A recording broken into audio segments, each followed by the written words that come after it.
দিয়ে বিক্রি হয়ে যাবেন। 2000 টাকা দিয়ে আপনি একদিন বিক্রি হবেন, আর 5 বছর আপনাকে এই 2000 টাকা অন্তত 20,000 টাকা দিয়ে পরিশোধ করতে হবে। সিদ্ধান্ত আপনার। নির্বাচনের আগে একদিন বিক্রি হবেন, নাকি নির্বাচনের পরে 5 বছর আপনি সেবা বুঝে নেবেন? 1 বছর বিক্রি, একদিন 500 টাকায় বিক্রি হবেন, নাকি 5 বছর ফ্রিতে সার্ভিস নেবেন? সেজন্য আমি আপনাকে বলে গেলাম, 1 পয়সাও নিজের পকেট থেকে খরচ করবেন না। এক পাশে লিফলেট থাকবে, আরেক পাশে নির্বাচনী ক্যাম্পেইনের জন্য অর্থ সহায়তার একটা বাক্স রাখবেন। মানুষকে বলবেন এখানে টাকা দিতে, 500, 1000, 2000, 50 টাকা, 100 টাকা, 2 টাকা, 5 টাকা, যে যাই দিবে এই বক্সের মধ্যে রাখবেন, এবং এটা দিয়ে নির্বাচনী খরচ আপনি চালাবেন। তাতে যদি জনগণ ভোট না দেয়, তাহলে যেচে এত সেবা করার কোনো প্রয়োজন নাই। সেজন্য প্রিয় রায়পুরবাসী, আপনাদের সন্তানকে আপনাদের হাতে তুলে দিয়ে গেলাম, এবং সেটার দায়িত্ব হচ্ছে আপনাদের। এবং এই রায়পুরে যারা শহীদ হয়েছে, যারা আহত হয়েছে, অত্যন্ত পরিতাপের বিষয়, তাদের এখনো পুনর্বাসনের ব্যবস্থা করা হয় না।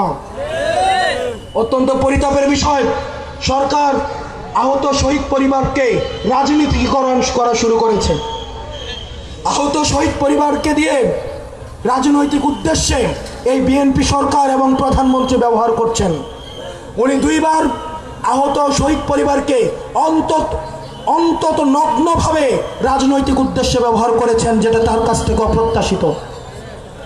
এই মিডিয়ার সামনে বলছি, মাননীয় প্রধানমন্ত্রী সংসদে রাজনৈতিকভাবে আহত শহীদ পরিবারকে সংসদে নিয়ে এসে গণভোটের বিরুদ্ধে উনাদেরকে ভুল বুঝিয়ে আমাদের বিরুদ্ধে অবস্থান নিয়েছেন। আপনারা দেখেছেন কিছুদিন আগে আহত শহীদ পরিবারের একটা প্রোগ্রাম হয়েছে। এই প্রোগ্রামে কয়েকজন থেকে বক্তব্য নেওয়া হয়েছে, হাসনাত সার্জিস হাজার হাজার কোটি টাকা তারা কামাই করেছে। অথচ দেখবেন সেই প্রোগ্রামে আহত শহীদ পরিবার তার নিজের অধিকারের কথা বলছে না। সে বলছে না তাকে পুনর্বাসন করা হয় নাই, সে বলছে না তাকে চাকরি দেওয়া হয় নাই, সে বলছে না তার চিকিৎসার ব্যবস্থা করা হয় নাই, বরং সে সেটাই বলছে যেটা তাকে শিখিয়ে দেওয়া হয়েছে। মাননীয় প্রধানমন্ত্রী, আপনার জেস্টার, আপনার পজিটিভিটিকে আমরা অ্যাপ্রিসিয়েট করি, কিন্তু এই ধরনের কার্যক্রম আওয়ামী লীগ সরকারের সময় কিছু লোককে ভাড়া করে নিয়ে এসে আপনারা দেখবেন বেগম জিয়া এবং তারেক জিয়ার নামে বিভিন্ন গালাগালিজ করা হতো।